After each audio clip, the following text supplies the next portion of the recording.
കൂട്ടുകാരെ, നമുക്കിന്ന് മലയാളം അക്ഷരങ്ങളിലെ അവസാനത്തെ 5 അക്ഷരങ്ങളായ ചില്ലക്ഷരങ്ങൾ പഠിച്ചാലോ?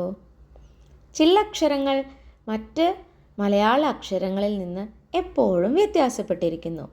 കാരണം ചില്ലക്ഷരങ്ങളുടെ കൂടെ നമ്മൾ ചിഹ്നങ്ങളൊന്നും ചേർക്കില്ല.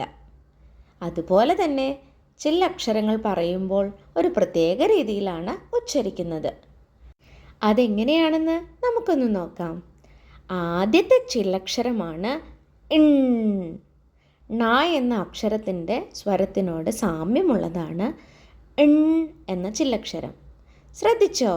ണ, ത, പ അങ്ങനെ നിർത്തിയല്ല ചില്ലക്ഷരങ്ങൾ പറയുന്നത്. ഇൺ. കൂൺ. കൂൺ എന്താ? മഷ്റൂം. ഇൺ. തൂൺ. തൂൺ എന്താ? പില്ലർ. കൂൺ, തൂൺ. അക്ഷരമേതാ? അടുത്ത അക്ഷരം ഇൻ. ന എന്ന അക്ഷരത്തോട് സാമ്യം. ഇൻ. മാൻ. മാൻ എന്താ? ഡീർ. ഇൻ. മീൻ. മീനോ? ഫിഷ്. ഇൻ. മാൻ. ഇൻ. മീൻ. അടുത്ത അക്ഷരം ഇൽ. ല എന്ന അക്ഷരത്തോട് സാമ്യം. ഇൽ. ഇൽ. പാൽ. മിൽക്ക്. ഇൽ. മുയൽ. റാബിറ്റ്. ഇൽ. പാൽ. ഇൽ. മുയൽ. അടുത്തത് ഇൾ. ള എന്ന അക്ഷരത്തോട് സാമ്യം. ഇൾ.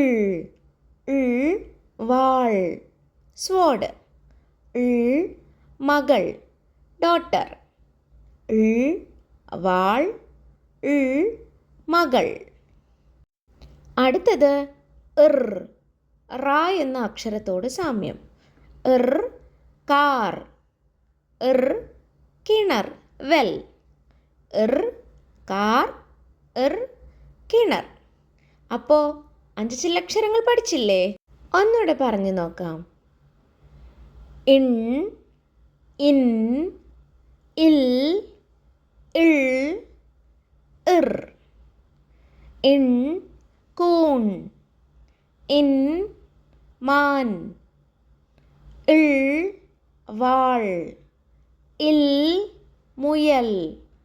ഇർ. കാർ. നന്മണിയുടെ വീഡിയോകൾ ഇഷ്ടപ്പെടുന്നുണ്ടെങ്കിൽ ലൈക്ക് ചെയ്യാനും ഷെയർ ചെയ്യാനും സബ്സ്ക്രൈബ് ചെയ്യാനും മറക്കരുത് കേട്ടോ. അപ്പോൾ വീണ്ടും മറ്റൊരു വീഡിയോയുമായി അടുത്ത ദിവസം കാണാം. Bye bye.